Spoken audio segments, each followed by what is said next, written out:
Gentlemen, welcome to the Be the Man podcast. I'm your host, Greg Denning. Today, I'm going to read an email that I sent out recently. I was all fired up and was trying to capture some thoughts and ideas.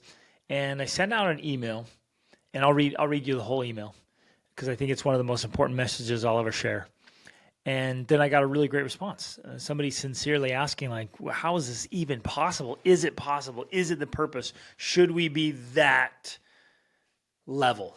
Should we be pursuing that level, or can we just do something else? So I'll read the email, I'll read the response, and then I'll walk through it. I want to respond to the email, but it's such a great question that I wanted to share it in a podcast so we can get it out to more people. And I'd love to hear your thoughts on it and what you think about this, because it's an incredibly important and challenging topic. So here we go. This is the email here. This is one of the most important emails I will ever write. If you are failing at any of the following ... I'll get straight to the point. In order for me to be a genuinely world-class husband, father, and businessman provider, I must be very, very good at several things, period. No excuses, no exceptions, no exemptions. If I do not consistently perform well and produce results in at least 9 necessary categories, then I am living below my potential and my moral obligation to my family.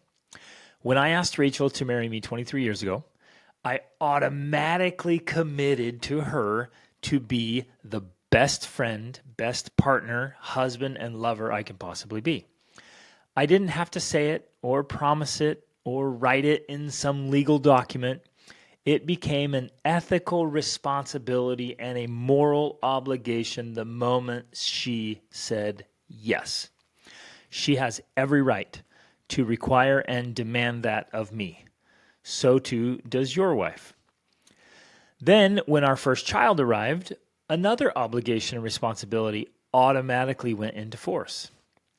I committed and will be held responsible and accountable before God to be the best father, mentor, friend, coach, example, and leader I can possibly be to my children. My children need it and deserve it. It was our choice to bring them into our family, not theirs. When I chose to make love to my wife, I simultaneously committed to become a phenomenal father and a formidable family man. No exceptions, no exemptions, no excuses. So I created a measurement system for myself to regularly evaluate my performance and results. Remember, results don't lie. This is how I've measured myself and held myself accountable for the last 23 years. I invite you to do the same. Do I consistently maintain six-pack abs? Can I see my abdominal muscles? This isn't for vanity. It's a great measurement of the condition of my body. Do I consistently maintain solid, full-body muscles and functional fitness?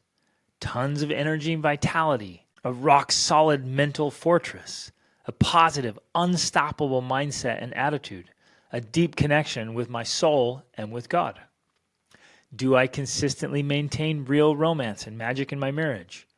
A best friend relationship with my wife? Real connection and profound influence with my children? Such a great relationship with them that they want to spend tons of time with me? Do I consistently maintain my ideal family legacy? Do I consistently maintain an ever-increasing income, an ever-increasing value in the marketplace, a never-ending education and skill development in my field? Do I consistently maintain control and direction over my expenditures? In other words, do my expenses reflect my prioritized values, or am I just spending money like most other people? Do I consistently maintain a growing portfolio of valuable investments? If I have leveled off, slacked off, or failed in any single one of these things, I immediately seek out coaching to level up. Why? Because it's obvious that I'm not crushing it at every single one of these things. Then I need help. If I were consistently getting the results, then I wouldn't need coaching. The fact that I'm not consistently getting results reveals that I need coaching, period.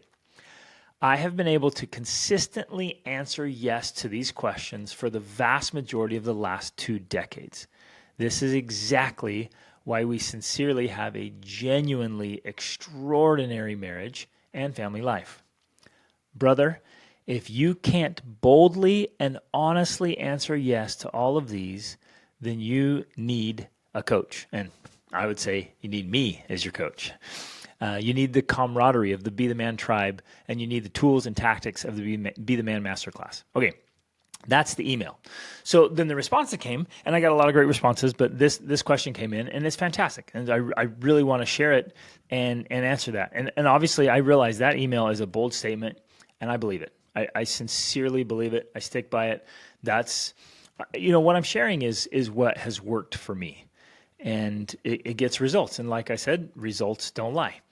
And so I'm just sharing it like, it's I guess not for everybody. I honestly, in an ideal world, I'd be like, yeah, every man should be living by this high standard, which those 9 elements are inside the triple trifecta. And so those of you who are new to this podcast or to the audience, the triple trifecta, it's 3 things that each have 3 things. So it's 9 elements, right? And so the first trifecta is fitness, and that's fitness in mind, body, and spirit. The second trifecta is family, and that's marriage, parenting or fatherhood, and family legacy. And then the third trifecta is finances. It's income, expenses, and investments. So it's not those 9 things, right? And yes, that's a high standard, but we want high standards. We want to live an absolutely phenomenal life, not just an okay life, not just some mediocre humdrum existence. And if we're going to live a great life, then we have to have high standards. That's just how it works. High standards, great life. Now, that can get out of balance, and it can get twisted and distorted, and one area can get way more attention than it should, or one area can get neglected, and it really gets thrown off. But anyways, let me read her. This came from a woman who's been in our audience for a very long time, and she listened. She read the email and then responded like this, and it's a great question. She said, "Hi, I do not normally respond to emails like this, but I just have to say that is so much pressure." All caps right there. Okay, I get that it's not so much if you are already performing on a really high level, and adding one thing or getting a little bit better at something isn't too much to ask. But to require yourself to be the man in the triple trifecta, that's a lot to do. Do you really think, and it is a lot. You're right. Absolutely. It is a lot. But isn't that what we want? Isn't that why we're here? And I guess each of us has to ask that question. It's like, what is it you want? What do you want out of life? Why are you here? What's the purpose of your life? Like, if you're going to be here, if you're going to be a husband, why not be the best husband you can be? If you're going to be a father, why not be the best father you can be? If you're going to be a provider and a protector, why not seek to be the best? And you might not like literally be the best in the world, but you're pursuing the ideal, the vision of the best. And you're trying to be the best you can be. I guess that's an important distinction there. You're trying to be the very best version of you. So you're not necessarily competing with others, but there is some real value in competition and in looking to other great role models when you're reading biographies and autobiographies and even actually fictional characters. You're looking at the ideals and like, that's absolutely phenomenal. That's where I want to be. I want to be green and growing and improving. I want to be operating as my best self. And we'll get more into that later, but isn't that what you want? I think too often we just settle into this little pit of mediocrity and we say, it's good enough. And so we get this good enough attitude. And you've heard this before. You know this already. Good is the enemy of great. More so, in fact, I think, in many instances, than just outright suck. Because when things are really terrible in your life, you experience pain, and the pain is a great driver and motivator and catalyst for change. But if things are good, if everything in your life is okay, sometimes that's the worst place we can be because there's no catalyst there. There's no pain. There's no drive to get better, improve. And if you don't have that inherently, if you don't feed it like a hungry animal and you just feed it so it grows and improves, then it's so easy. And you and I have done this. I've done it. You've done it. We both know people who've done it. You just kind of roll along. Days turn into weeks. Weeks turn into months. Months turn into years. Years quickly become decades of an okay life. Okay fitness. Okay mindset. Okay spiritual connection. Okay marriage. Okay parenting. It's an okay family legacy. I'm going through the triple trifecta. It's an okay income. We're doing okay with our expenses. We're doing okay with our investments. And you see how easy it is to get stuck there and stay there and convince yourself that it's okay. It's okay to be okay. And for me, personally, that's just unacceptable. I'm not okay with okay. Especially, see, for me, good is never good enough when extraordinary is possible. And extraordinary is possible. So why wouldn't we chase it? And if we're having a conversation in person, I would ask you that. I would love it. And I would love to hear your responses. But as I've asked men all around the world, and I've worked with thousands of men, generally when we get down to real honesty, the honest answer is like, oh, it's exhausting. It's a lot of effort. It's a lot of work. Like, it's so much. Do I have to be great? Can't I just be okay? And we're like, well, why would you want to be just okay? And generally it's something like that. It's like, well, we're intimidated by the effort, by the work. Here's something I want to throw in though, and invite you to think about. Think of something that you chased with passion and purpose and excitement, like something you loved, where it doesn't even seem like that much work anymore because you love doing it. You have so much passion and purpose and drive and motivation.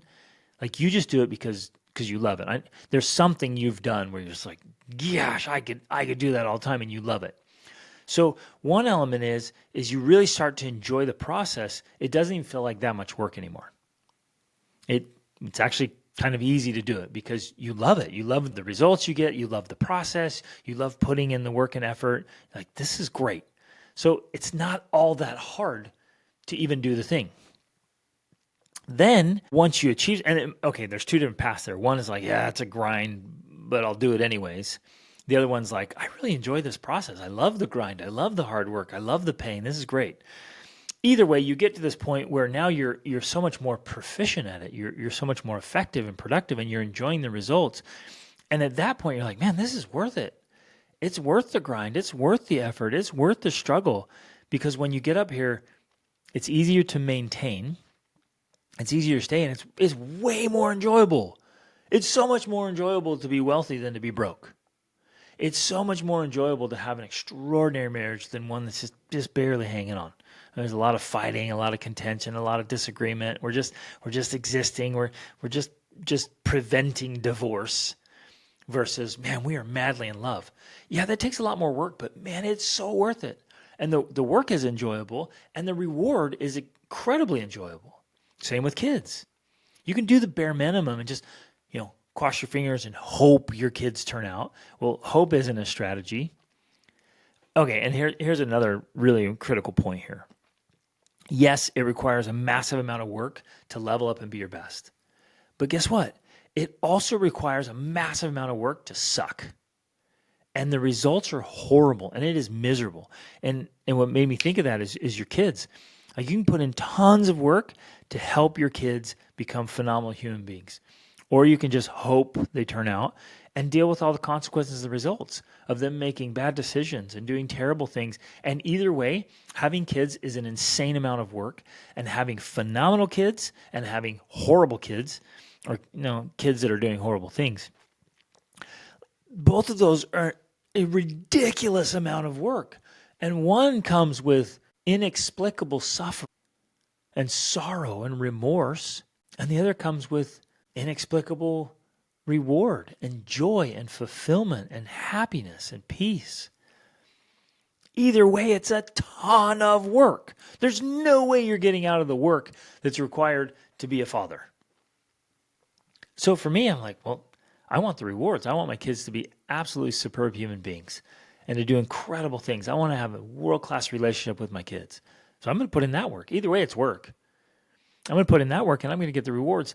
But then as you do it with everything, with fitness, with family, with finances, as you do it, it gets easier. It's that quote from Emerson where he said, that which we persist in doing becomes easier to do, not that the nature of the thing has changed, but that our ability to do it has increased. So it gets easier. So then you're putting in the work, and at first you're like, oh man, this is a new habit. It's a lot of work. I'm not used to doing this. It feels tiring. It feels overwhelming. But you keep getting in the work, and then you start to enjoy the work and the effort, and you get into the habit. It gets easier, and then you start to enjoy the rewards. It gets even easier. But then pretty soon, and it can happen so quickly. When I start coaching, I do personal coaching or coaching people in the masterclass and tribe, the changes can come quickly within weeks or months. Like total transformations in your overall fitness and well-being, in your family, and in your finances. It's incredible. I help men double, triple, quadruple their income, start new businesses. I help men revamp their income, their expenses, their investments. I help them recreate their marriage. Recently helped a couple. They were on our first call. It was just several weeks ago. Our very first call, they were like, I'm done. I'm out. Like, we're getting divorced. This is horrible. We've just been fighting nonstop for years. And I gave them some tools within weeks, within just a few short weeks. They were writing me, responding, saying, you're an answer to prayers, that you're just such a blessing in our lives. Like, our marriage has never been this good. And I followed up with them again yesterday.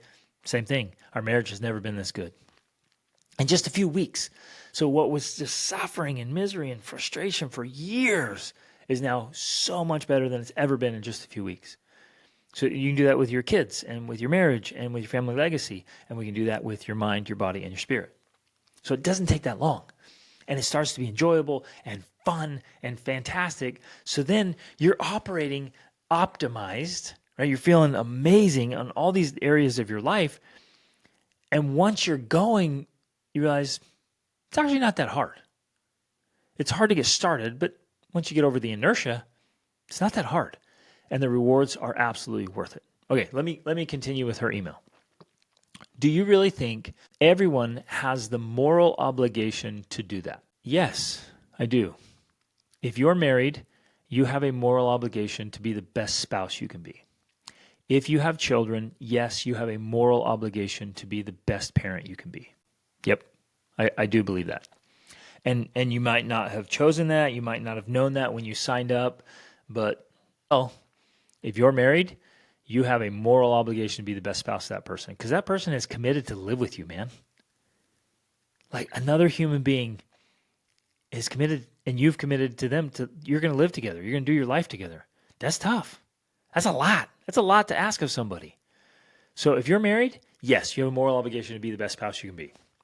If you have children, even if they were an accident, so to speak, whatever, you have a kid.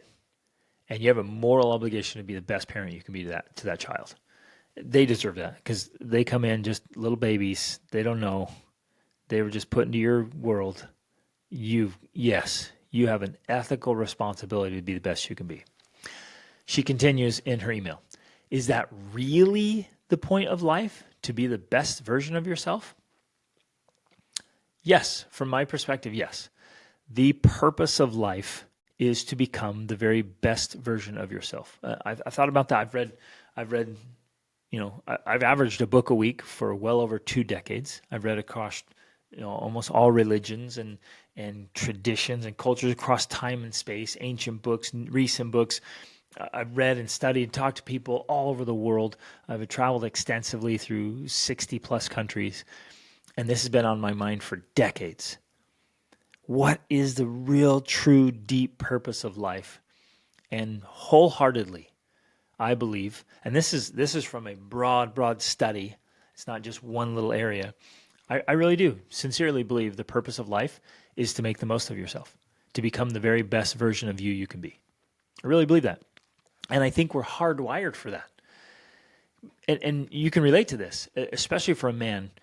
If he is living below his potential, it tears him up inside. We as men, it just eats us up when we know we're capable of more. So many good men come to me for coaching and join the master class simply because their lives are good. Their lives are good, their health's good, marriage is good, things are good. But they know they have more potential. They have more capacity. They can do more and be more. And that drives men because it eats us up in our minds and our souls and our hearts. And we're like, you know what? I did well, but you know, and only you know, like you can perform. I had a coaching client say, I was the best in the company. I just absolutely crushed it. But between me and you, I know there was still more. There was more capacity. I know I pulled up short. I could have done more. Even though I was the best in the company, I know I could have done more. There was still more capacity. And that just it just eats at us. We're hardwired for it. And I think spiritually hardwired, but also like physiologically in our brains. We are hardwired to improve, to learn, to grow, to better ourselves. So to her question, is it really the point of life to be the best version of yourself? Yes, hands down. Because what's the alternative? To be a mediocre version of yourself? Are you going to be content with that? Are you going to be happy with that? At the end of your life, are you going to be like, yes, I was so okay? I think that will drive us crazy throughout our lives and at the end of our lives. She continues, how can people relax if they are constantly on edge about this leading to this or that, meaning a bad diet or sleeping in or emotions not being ideal? And that's a really interesting and insightful question. As we increase our efforts, we also have to increase our recovery. So there's an excellent book called The Power of Full Engagement. And they talk about deliberately increasing stress and then simultaneously increasing recovery. More stress, more recovery. More stress, more recovery. So there should be recovery. I'm not necessarily sure that relaxing is the same word as recovery, but there's plenty of room for relaxing and for enjoying life. So what I am not saying at all in the email or in this podcast or in my message is that there's no time to enjoy life. In fact, it's just the opposite. We ought to spend plenty of time just deeply enjoying life. I love my life. I crazy love my life. And I have tons of time to relax. I enjoy amazing inner peace. Like I'm completely comfortable in my own skin and with where I am. In fact, I would say striving to be your best is the only way to truly relax. Because if you're not striving to be your best, that means you're acquiescing, you're settling for less, you're doing less than you're capable of. You can't relax. Like a man who knows he can and should do more cannot truly relax because his mind is going to torment him. His soul is going to torment him. And then his wife and kids are going to torment him, and his employees and his teammate and the economy and illness and all those things are going to torment him. If I'm just okay in my health and fitness, then life is going to torment me. There's going to be all kinds of situations, opportunities that are tormenting me because I'm not as healthy as I could be. There's going to be all kinds of things in the economy and life that are tormenting me because I'm not where I need and could be financially. And family circumstances and situations are constantly going to be tormenting me because I'm not being the caliber of husband and father I can be. So I would say the opposite. It's only when we are truly striving to be our best selves, and striving, there's no arrival at perfection. You're just striving. You're trying. You're really, truly trying. That's the only time you can truly relax because you're like, yeah, I am literally doing my best. And that's not an excuse. It's not a cop-out. It's not like, I did my best, okay, leave me alone. When you know full well you didn't give your best. But when you really genuinely are doing your best, you can relax because you're just like, I'm doing my best. I'm good.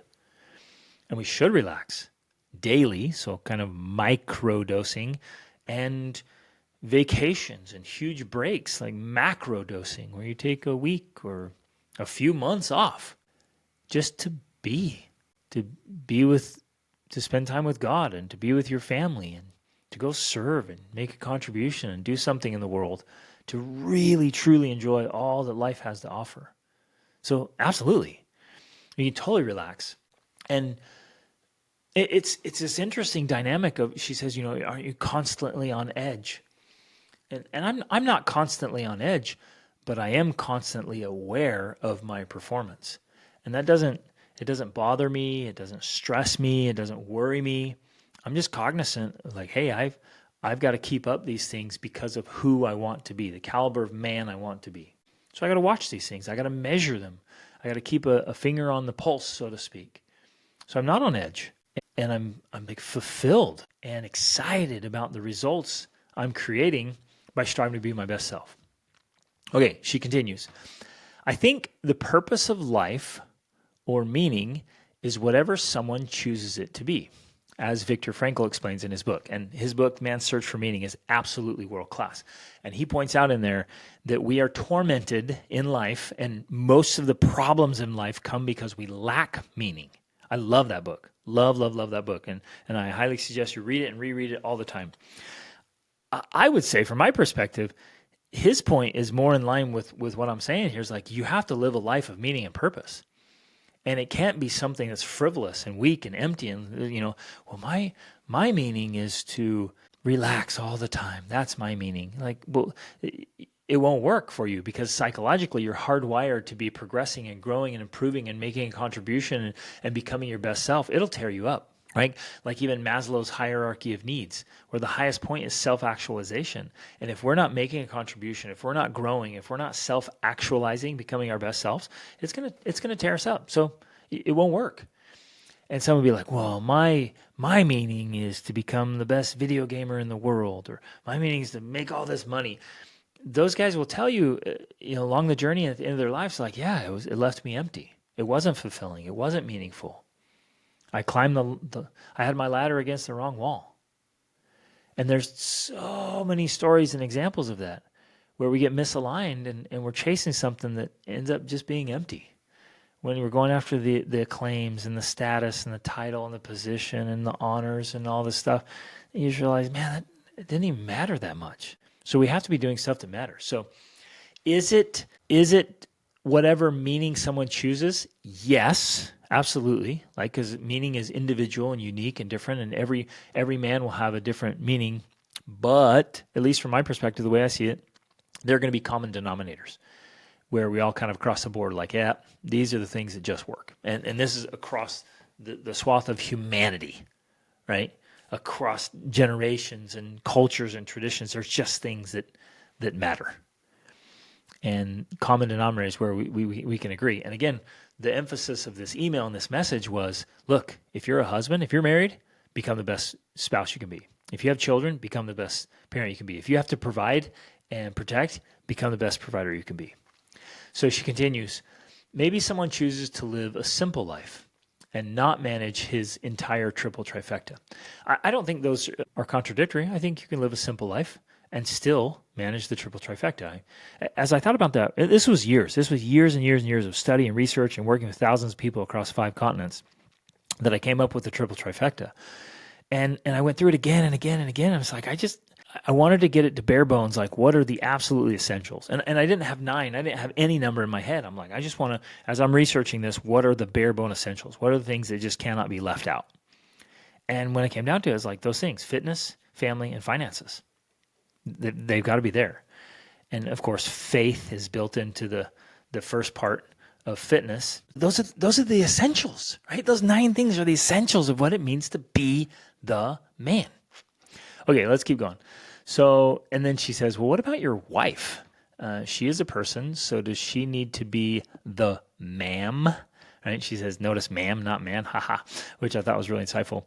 Does my wife also need to be, does she have a moral obligation to be the best mom and the best wife and the best provider she can be? From my perspective, yes, absolutely. And she would agree. And she leans into this as much as I lean into my roles. Same thing. It's like if she's committed to be a wife, then she has a moral obligation to be the best wife she can be. If she has children, then she has a moral obligation to be the best mom she can be. And those things, the 9 things, I think also kind of fit. There's different roles and different elements of that where I have more, at least in our marriage, I have more responsibility in some things than she does, and vice versa. She'll have roles where she has more responsibility than I do, and we divide that up joyfully by choice, and it works out really well, and we love it.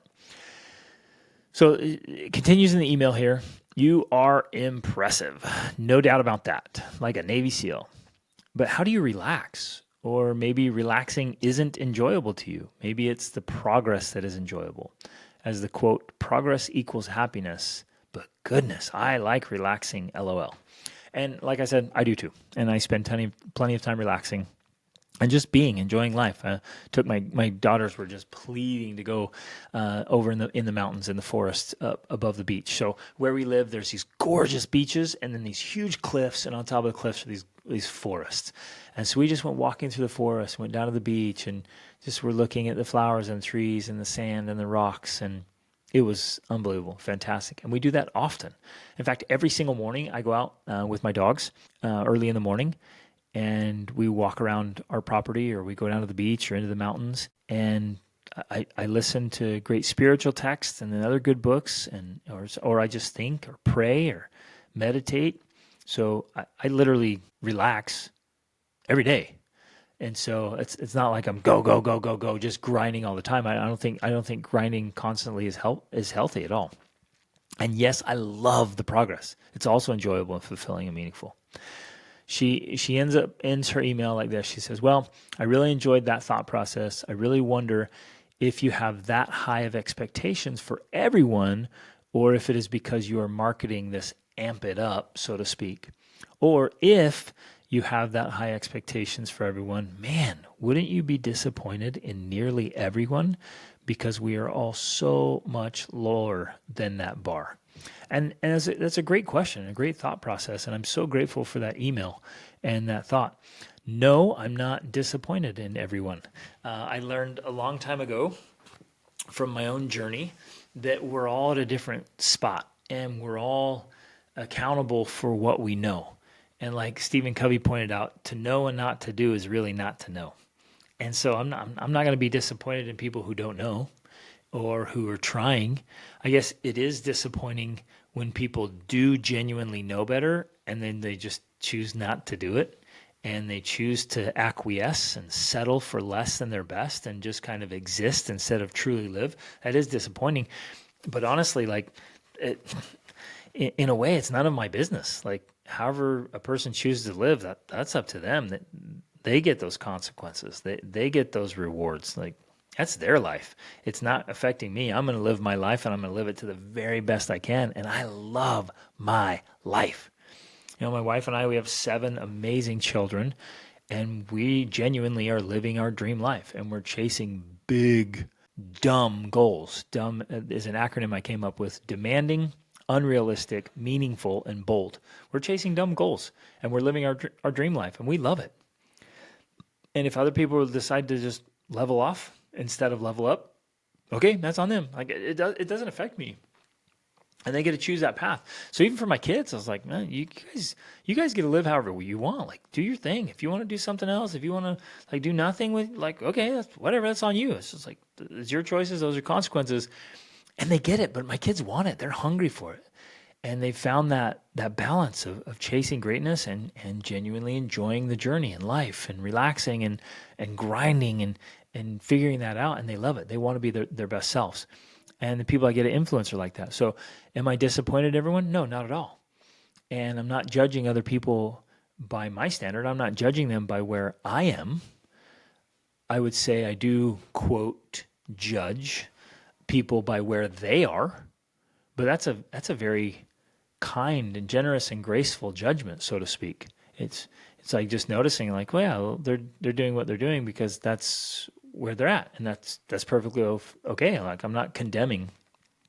I guess I would say the one place where I get intense is when people genuinely do know better and they're just choosing to acquiesce or settle for less. I'm like, no, sir. Gentlemen, that is unacceptable. We've got to level up. And I guess when we purposely neglect our duties as husbands and fathers and providers and protectors, ooh, that one gets me. because we have that moral obligation and that ethical responsibility to rise up. So, anyways, thanks for listening. Thanks for being here. Thanks for your efforts and desire to be your best. I really do think that is one of the most important messages I'll ever share. That because I asked my wife to marry me and she said yes, I have the responsibility to be the best husband I can be. Because we have children, I have a responsibility to be the best father I can be. Because it's my responsibility to provide and protect, I've got to do that in the best way possible. And the best way I have found, hands down, is the triple trifecta. And that's why I love teaching it and sharing it and doing the coaching. We meet every week in the Be the Man tribe, and we discuss some specific element of what it means to be a world-class family man, a formidable family man, to be tough and to be hard to kill, but easy to love, and to be prepared and to be good and to make a contribution to your family and to the world and to be settled and happy with yourself in your mind, body, and spirit. I mean, this stuff is awesome. So we would love to have you be a part of the Be the Man tribe. If you're interested, reach out, schedule a consultation call with me. Let's jump on a call. Let's talk and walk through those things. Because if you're feeling this call, this desire, this drive to be your best self, to level up, answer the call, brother. Answer the call, because there is nothing as good as living life as your best self. And with the right tools and the right tactics, the right systems and strategies, it's actually quite easy. It's not near as hard as people might think it is. We struggle in the beginning just because we don't have the leverage. We're trying to build a huge structure with a hammer. Like, well, that's miserable, man. You need some power tools and some leverage. And once that happens, you're like, oh man, this is way easier than I thought it was. And it's far, far, far more rewarding than it is to live below your capacity. So thanks for listening. Thanks for caring. Thanks for the good you do in your family and in the world. So let's get out and get after it. Be the man.